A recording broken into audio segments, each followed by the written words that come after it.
Boa noite. Eu edificarei a minha igreja. Está lá em Mateus capítulo 16, versículo 18. Eu edificarei a minha igreja. A igreja é de Jesus, ela é um projeto de Jesus, será sustentada por Jesus, será protegida por Jesus.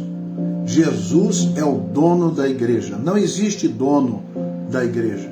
A igreja é de Jesus. É isso que você precisa entender. Olha o Marcos aí, Francisco Bueno, meu amigo. Deus abençoe a todos vocês. Estamos chegando, né? Muito bem.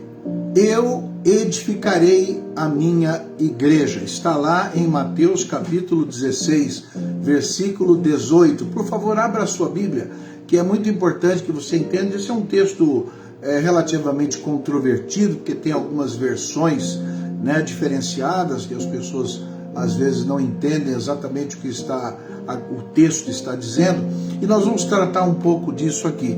Eu edificarei a minha igreja.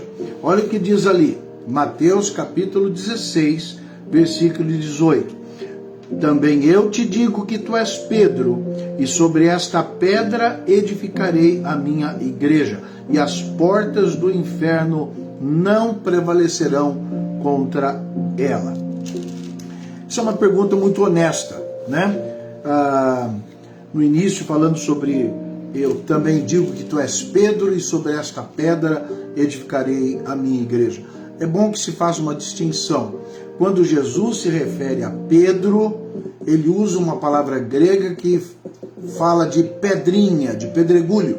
E quando ele fala sobre a pedra, sobre esta pedra edificaria a minha igreja, ele usa uma outra palavra para rocha. Então ele está fazendo uma distinção. Você, Pedro, é uma pedrinha, mas eu vou construir a minha igreja sobre a rocha. E isso é muito importante, porque o contexto vai nos mostrar o que é que Jesus estava falando.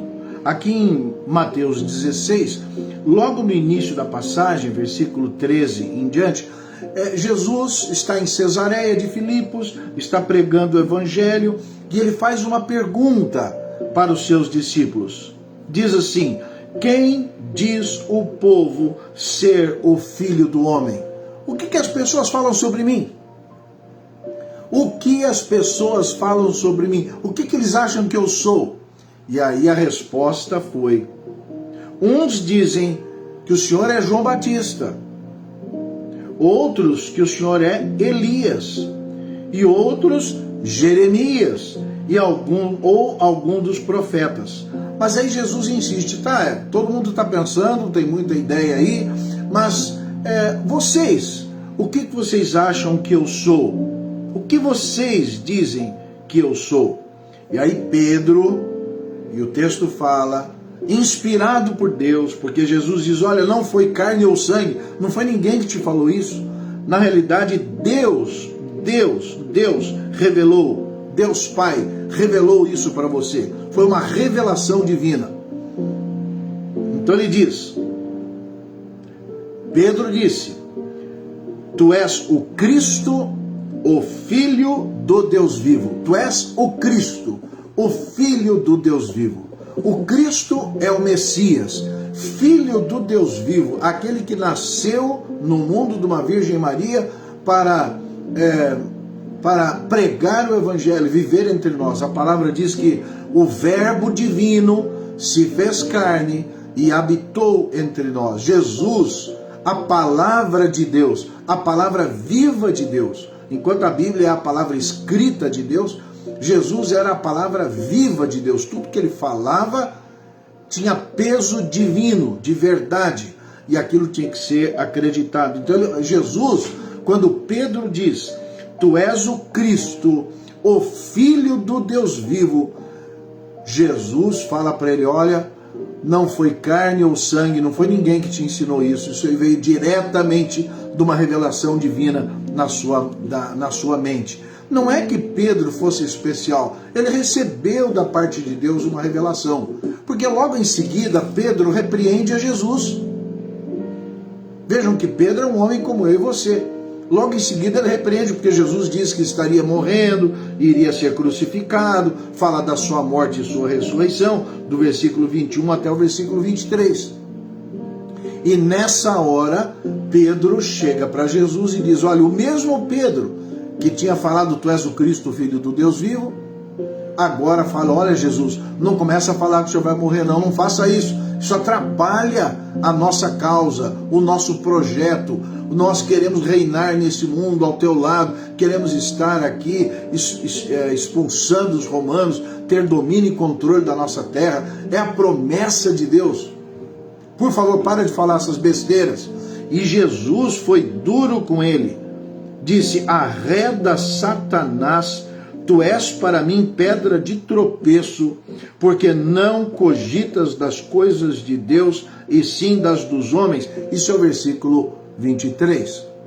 Então a pergunta que se coloca aqui inicialmente é que pedra é essa que Jesus faz referência, sobre a qual a igreja será construída? Ora, essa pedra não pode ser o fraco e impulsivo Pedro. Na realidade, é a declaração revelada por Deus ali para Pedro naquela hora: tu és o Cristo, o Filho do Deus vivo. Tu és o Cristo, o Filho do Deus vivo. Muito bem, Pedro, tu és uma pedrinha, mas sobre esta declaração, sobre esta rocha de que tu és o Cristo, o Filho do Deus vivo, eu edificarei a minha igreja. Versículo 18.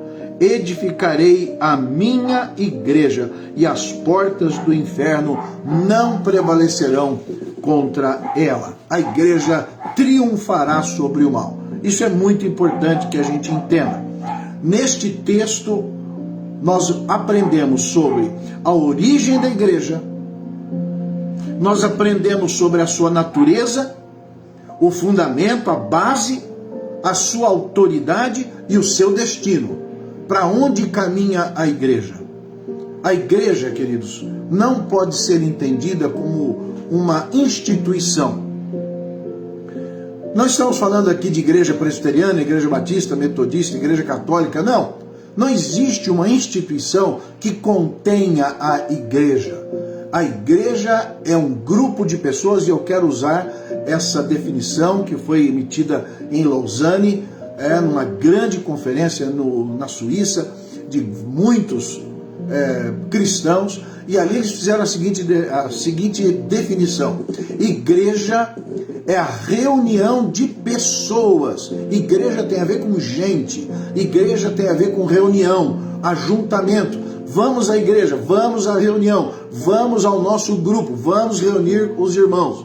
Então veja, igreja é uma reunião de pessoas em nome de Jesus para o exercício dos dons espirituais. Jesus mesmo falou: onde 2 ou 3 estiverem reunidos em meu nome, eu estarei no meio deles. A igreja é uma reunião de pessoas em nome de Jesus para o exercício dos dons espirituais. Eu sei que nós usamos o termo igreja para a gente se referir ao templo ou à organização religiosa que administra aquela reunião. Mas igreja no sentido bíblico, eclésia, os chamados para fora do mundo, aqueles que saíram do mundo, entregaram as suas vidas para Jesus e agora vivem em comunidade para Jesus. Esta é a igreja verdadeira, a reunião de pessoas. Muito bem, o que eu quero falar sobre a igreja hoje? Eu quero falar que a igreja é um projeto divino. Em segundo lugar, que a igreja é edificada sobre uma revelação divina. Tu és o Cristo, Filho do Deus vivo. Eu quero falar que a igreja é um processo contínuo. A cada dia a igreja vai crescendo e se fortalecendo. Em quarto lugar, que a igreja está em guerra, em confronto espiritual, mas será vencedora por causa de Jesus. E por fim, a igreja tem a sua missão. Ela completa a obra de Jesus Cristo iniciada aqui entre nós na terra. Vamos orar pedindo que Deus nos abençoe. Senhor Deus, fala conosco agora, ensina-nos, mostra a tua verdade, tira as escamas dos nossos olhos, que nós possamos abraçar a Ti e a Tua igreja da forma mais sincera, mais lúcida possível.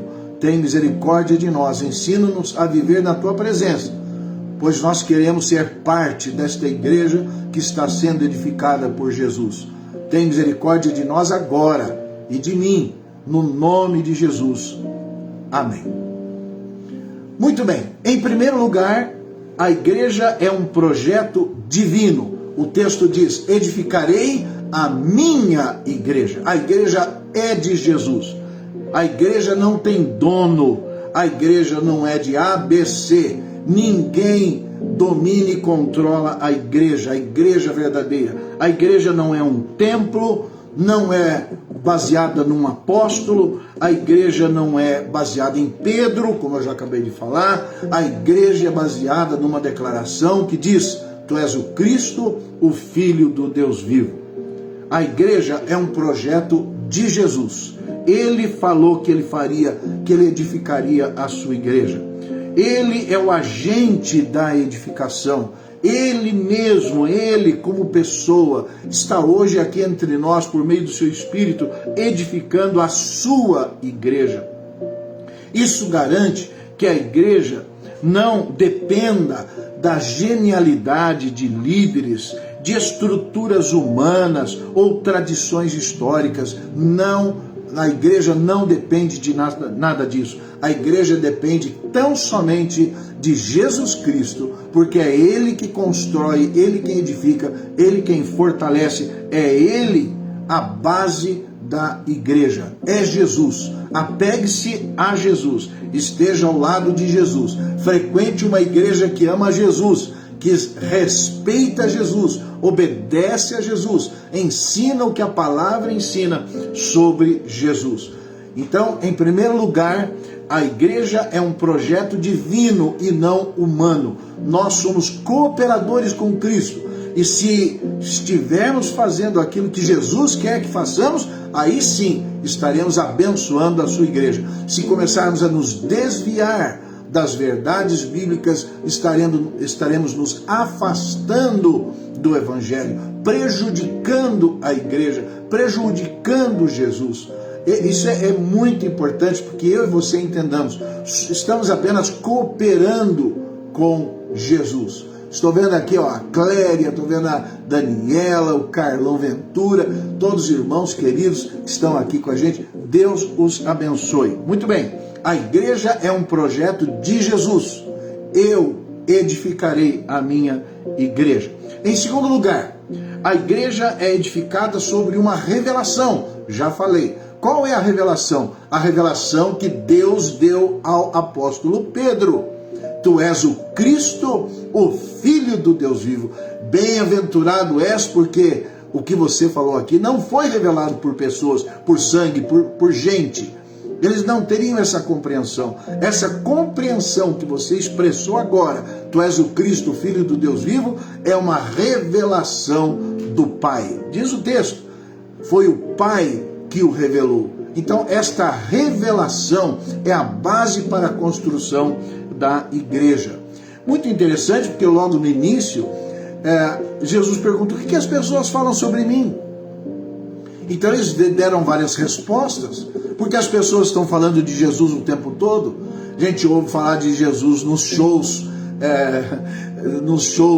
seculares, a gente ouve falar de Jesus na televisão, a gente ouve falar de Jesus nas conversas de rua, de bar. Jesus está na boca de todo mundo. E o texto fala, Jesus, olha, o que eles falam de mim? Aí começaram a dar respostas. Uns falam que o Senhor é Elias, outros falam que o Senhor é Jeremias, que o Senhor é João Batista, ou um dos profetas. Então estava todo mundo confuso, sem saber direito o que era Jesus. E a declaração vem por revelação divina para Pedro. Qual é a verdadeira revelação? Que tu és o Cristo, Jesus. Tu és o Cristo, o Messias, o Salvador. Tu és o Cristo, aquele que morreria em nosso lugar. Tu és o Cristo. Olha que muito bonito. Tu és o Cristo, Filho de Deus. Tu és o Cristo. Tu és aquele o Filho do Deus vivo que há de nos salvar. Muito importante essa declaração, porque essa declaração é que mostra aquele que chegou ao conhecimento de Jesus e aquele que não chegou. Enquanto o indivíduo está perdido achando que Jesus é um grande líder, um filósofo, um filantropo, que Jesus é uma pessoa boazinha, uma pessoa que nos ensina a viver para o bem, cheio de moral, cheio de valores, ele não entendeu ainda quem é Jesus. E a igreja começa a partir do momento em que Deus revela para esse coração quem é Jesus, a natureza real de Cristo. E a pessoa precisa entender, precisa chegar ao lado de Jesus, diante de Jesus, e confessar: tu és o Salvador, tu és o Cristo, o Filho do Deus vivo. Então, em segundo lugar, a igreja é edificada sobre uma revelação. E essa revelação acontece no coração de todo aquele que crê. Quando você está na igreja, está lendo a Bíblia, está estudando, está perguntando, querendo entender a verdade, num dado momento,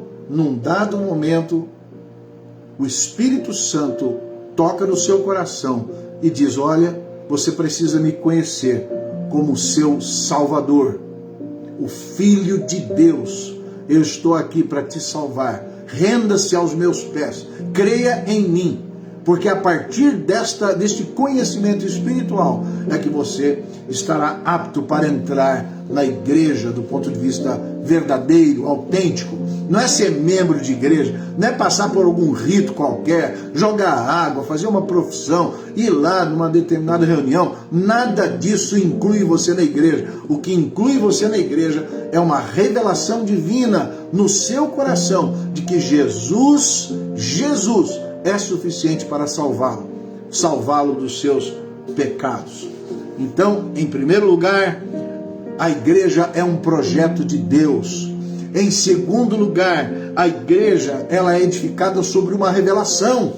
Todo aquele que entendeu quem é Jesus e se entrega a essa verdade, a essa realidade, essa pessoa, ela vai ter uma experiência de novo nascimento, entender quem é Jesus e vai ser colocada pelo Espírito Santo dentro da verdadeira igreja, que não é uma instituição, é a soma daqueles que em nome de Jesus se reúnem para o exercício dos dons espirituais. Em terceiro lugar, a terceira verdade que eu quero apresentar hoje aqui: a igreja de Jesus é um processo contínuo. Jesus ainda está edificando. Quando ele fala edificarei no futuro, ele está fazendo uma referência àquela igreja que surgiu em Atos capítulo 2. Ali nós sabemos que ocorreu no dia do Pentecostes um derramamento especial do Espírito Santo. Algumas pessoas começaram a falar na língua estrangeira que outros podiam entender, e aquilo foi um sinal de um derramamento especial do Espírito Santo na vida daquelas pessoas. Eram línguas estrangeiras, inteligíveis, que tinham sujeito, verbo, predicado, e as pessoas entendiam e se maravilhavam, porque eram pessoas incultas que agora estavam falando em outra língua, uma língua diferente. Mas Jesus começou ali em Atos capítulo 2. Ele não parou ali. Se você ler o livro de Atos inteiro, você vai ver que o Espírito Santo foi dirigindo os apóstolos. Então, em Atos 2, tinha um grupo de discípulos e aqueles apóstolos que estavam ali liderando aquele grupo, aguardando a promessa de Deus, do revestimento do Espírito. Atos capítulo 1, versículo 8: e recebereis sobre vós o Espírito Santo, e ser-me-eis testemunhas, tanto em Jerusalém, como na Judéia e Samaria e até os confins da terra. Chegaram com o evangelho até aqui no Brasil, pregando o evangelho, mostrando que Jesus é de fato o Cristo, o Messias, o Salvador, o Filho do Deus vivo. Então veja, aí está esse processo contínuo que começou em Jerusalém. A primeira igreja, a igreja do Senhor Jesus, foi fundada em Jerusalém. Então, se você pensar em algum lugar onde a igreja deveria estar, é Jerusalém. porque Jerusalém foi o início da igreja. Foi lá em Israel, em Jerusalém, que o Espírito Santo desceu e as pessoas se converteram. A Bíblia fala que foram 3.000 de uma vez só, depois 5.000 de uma vez só, e assim a igreja foi se expandindo. Foi para o norte da África, foi para a Ásia, foi para a Ásia Menor, chegou na Europa e assim por diante. O grande centro cristão que marcou o início da igreja foi Jerusalém. O segundo centro cristão foi Antioquia. Foi Antioquia, da Síria. Ali os apóstolos pregaram o evangelho e muita gente se converteu. Depois Paulo e Barnabé estiveram lá em Antioquia. E era uma igreja enorme, Atos capítulo 13. O texto fala em 5 pastores administrando a vida da igreja.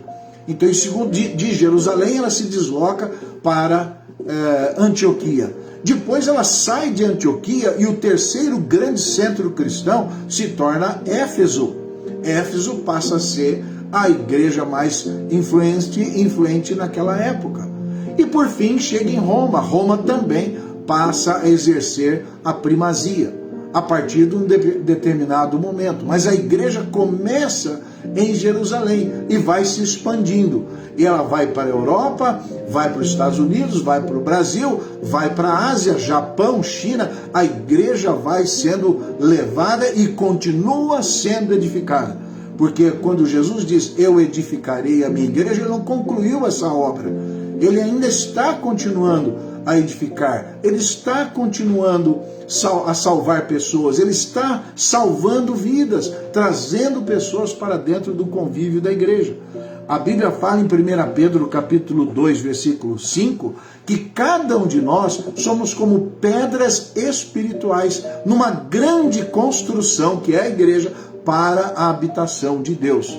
Deus habita na sua igreja. Deus habita no coração daquele que o ama. Então isso é muito importante entender, que a igreja não é um monumento. Na realidade a igreja é um movimento. É um grande organismo vivo composto por pessoas de fato sinceramente convertidas ao Senhor Jesus, que entenderam que Jesus é o Cristo, o Filho de Deus, e crendo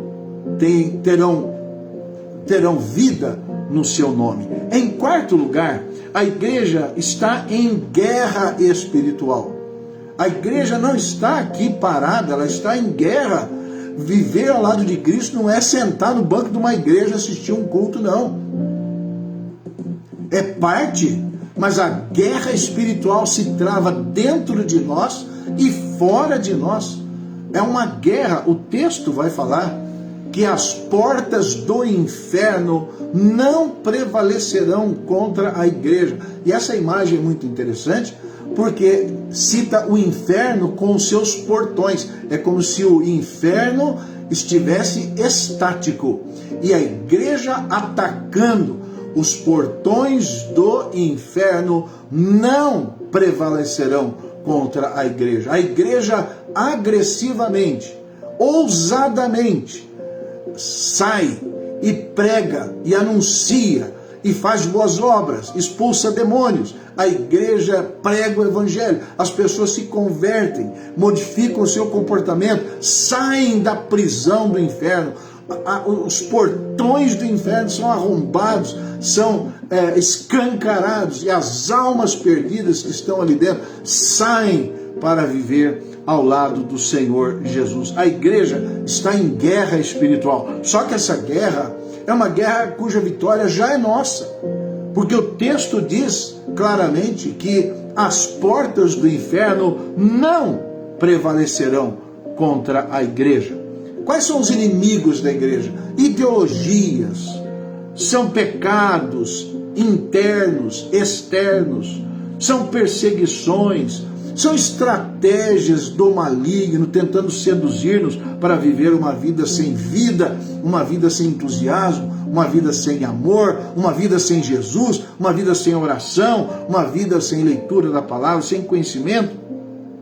Essa oposição que a igreja tem apenas serve para mostrar que o Senhor Jesus que está conosco nos dará a vitória, e essa vitória é muito grande, é muito maravilhosa, porque é Ele quem nos dará a vitória. Então estamos em guerra, mas essa guerra não vai terminar bem para o inferno. A igreja triunfará. Hoje é uma igreja militante, uma igreja em guerra.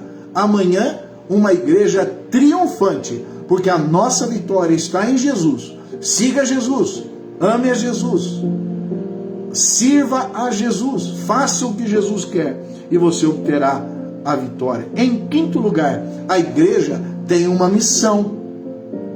A igreja não está aqui simplesmente para existir. Não, ela tem uma missão. Ela está trabalhando para o Senhor Jesus. Quando o texto fala o que ligardes na terra terá sido ligado no céu, não tem nada a ver com a igreja levar o indivíduo para o céu ou levar para o inferno. Não. Se você ler, por favor, Mateus capítulo 18, versículo 18, você vai entender o que Jesus está falando aqui. Porque aqui ele está falando que tiveres ligado na terra terá sido ligado no céu. Ele está falando sobre disciplina cristã, sobre aqueles que estão sob nossa responsabilidade dentro da igreja.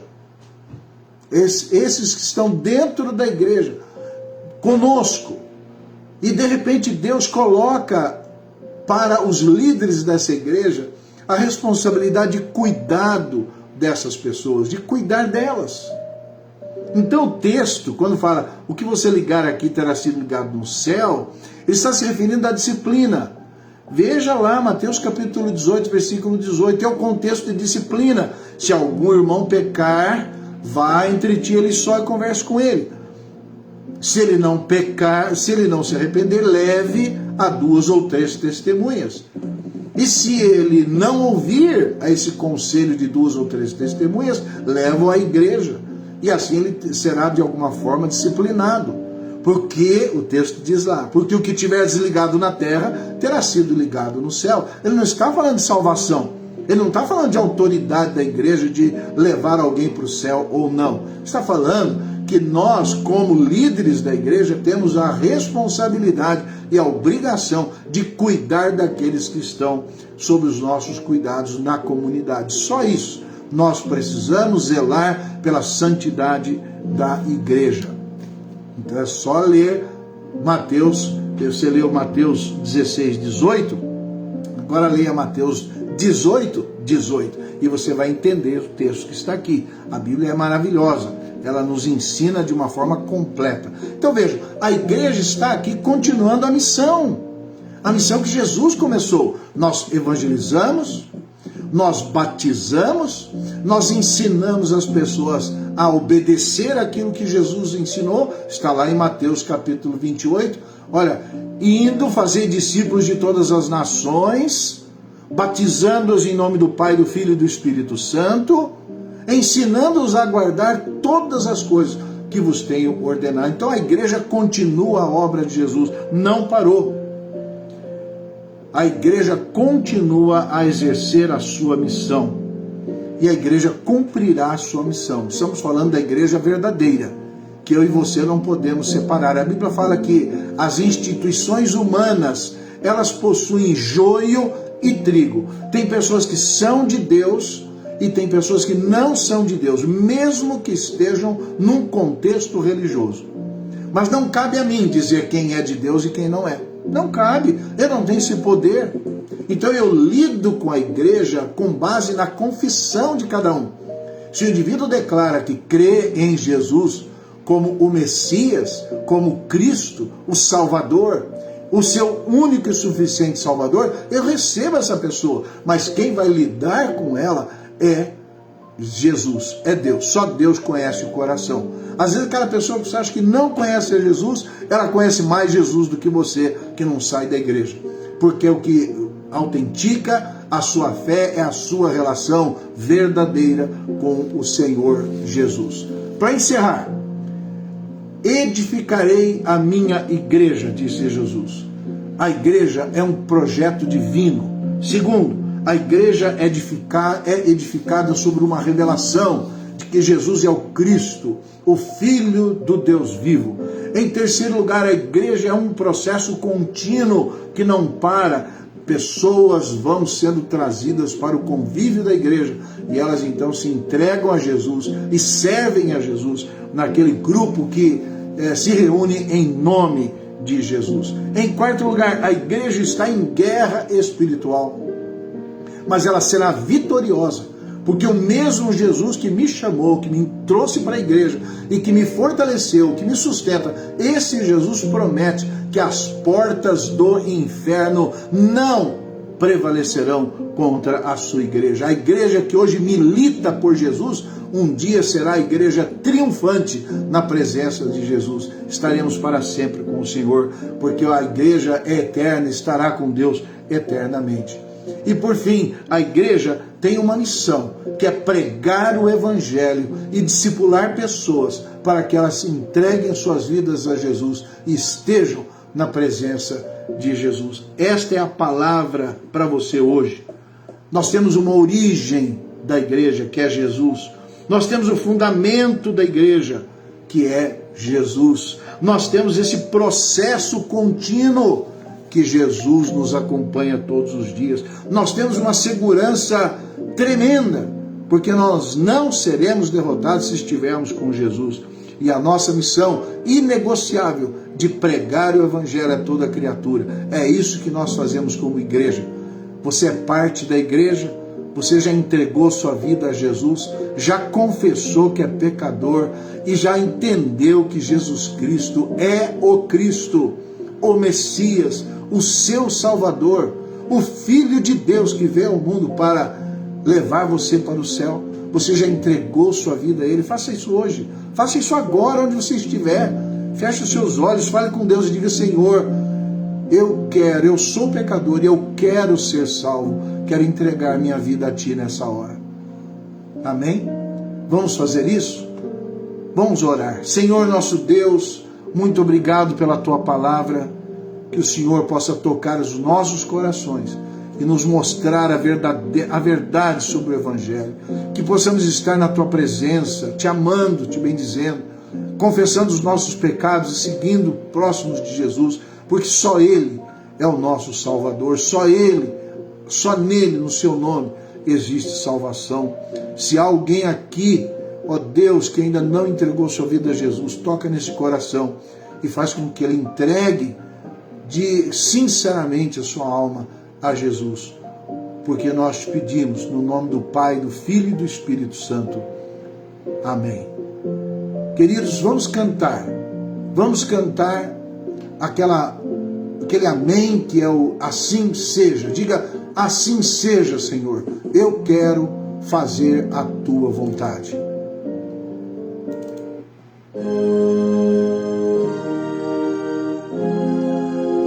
Cante comigo, diga: sim, Senhor, amém, amém, amém.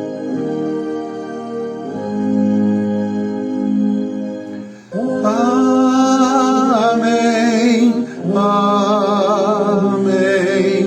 amém.